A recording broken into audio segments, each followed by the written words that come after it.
The life of Joseph Hall was tragic and hopeless, yet many important questions about his life are still unresolved. What happens when a young child is exposed to a world of destruction?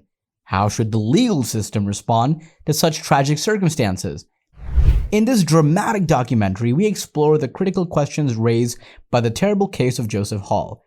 We look at Joseph's upbringing's tremendous impact on his decisions and behavior and the significant implications his case has for the criminal justice system. In Riverside, California, on June 19, 2000, Joseph Hall was born to parents Jeffrey Hall and Letitia Neal. Unfortunately, Neal lost custody of their children, Joseph and Shirley, due to his neglect and unstable behavior, and Jeffrey assumed custody. In the future, Jeffrey had 3 more kids after getting remarried. Jeffrey, a plumber in California, struggled to find work during the economic downturn. Seeking a sense of significance, he joined the Nazi Party, blaming Jews and others for his financial difficulties. In the NSM, which expanded to become the largest neo-Nazi group in the nation and had chapters in 20 states, Jeffrey rose to the position of regional leader. He planned a protest in 2009 close to where people gathered to look for daytime employment. This demonstrated his influence and dedication to the group's radical ideologies. Jeffrey took pride in individuals associated with the National Social Movement and their rejection of feeling guilty about their white identity. He opposed the idea of forced multiculturalism impacting their children. Group members would gather at Jeffrey's home, often dressed in Nazi attire from World War II. These events, attended by NSM members and Jeffrey's kids, were filled with disgusting slogans and the propagation of racial opinions. Tragically, Jeffrey's joblessness and irritation increased, which led to his acting strangely toward his son and his wife, Krista McCary. According to Joseph's stepmother, Krista, physical punishment for insignificant offenses like being too loud or getting in the way of Jeffrey became commonplace. Jeffrey, Joseph's father, routinely kicked and punched him, hurting him physically. As a result, Joseph grew up acting aggressively and verbally abusive from a very young age. He was expelled from 6 schools due to this uncontrollable behavior for injuring other students and teachers. Joseph began acting violently when he was 5 years old. He stabbed a teacher and attempted to suffocate other child with a phone cable. He became aggressive due to ADHD, school transfers, and exposure to a violent home. His grandmother underlined their early hostility toward Joseph, and the pregnancy-related substance misuse of this mother added to the complexity. Letitia Neal reportedly used various drugs during her pregnancy and Joseph's childhood, including heroin, methamphetamine, LSD, marijuana, and alcohol. Joseph received no constructive instruction and was frequently subjected to his father's discriminatory behavior. Joseph was troubled and affected by this because of his father's neo-Nazi beliefs, and he had a history of violence and mental illness. The hostile and violent atmosphere he encountered unwittingly influenced his tragic trajectory toward becoming a murderer. The father of Joseph Hall, Jeffrey Hall, died tragically at Joseph's hands. Unknown to himself, Jeffrey had proudly taught Joseph how to shoot a gun and use night vision, skills that would eventually be used against him. After allegedly being drunk and attending a neo-Nazi rally on May 1, 2011, 32-year-old Jeffrey came home only to pass quite suddenly. While his father slept on the couch in the early hours, Joseph stole a handgun from his room and shot him in the head. When Krista, Jeffrey's wife, heard the gunshot, she went to investigate and saw Jeffrey wounded and unconscious, with Joseph clutching the revolver. Unfortunately, Jeffrey tragically passed away before Krista could dial 911. Jeffrey allegedly threatened the family before the murder, which may have influenced Joseph's choices. Joseph shot his abusive father, but it's unclear if he fully understood the wrongness of his actions. Child Protective Services had received numerous reports of abuse and neglect at the Hall residence, and no significant action was taken. The police found the home in a chaotic state after the murder. The Hall home was filthy, had a strong urine odor in the bathroom, and was generally in bad shape. The children had easy access to weapons, including the handgun that Joseph used to murder his father. In addition, Joseph was made aware of Jeffrey's neo-Nazi activities and was taught how to shoot at the Mexican border by him. Joseph admitted under questioning that a TV show had influenced him and thought his father would survive the shooting. Joseph didn't fully comprehend the seriousness of his actions. Due to the seriousness of the crime, the interrogation techniques received different reviews.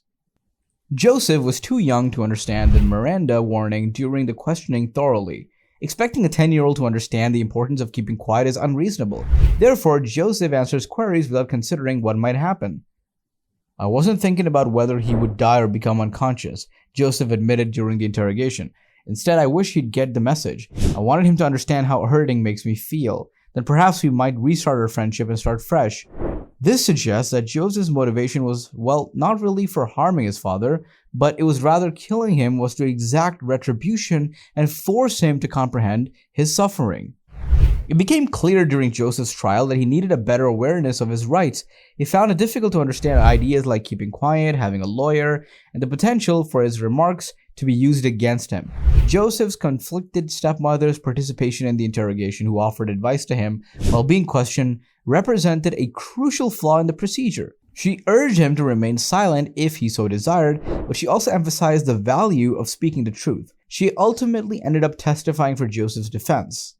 Joseph was taken into custody and sent to juvenile hall after admitting to shooting his father, and his stepmother Krista was also detained. Joseph's grandmother was given temporary care of the other 4 children while the other 4 were placed in protective custody.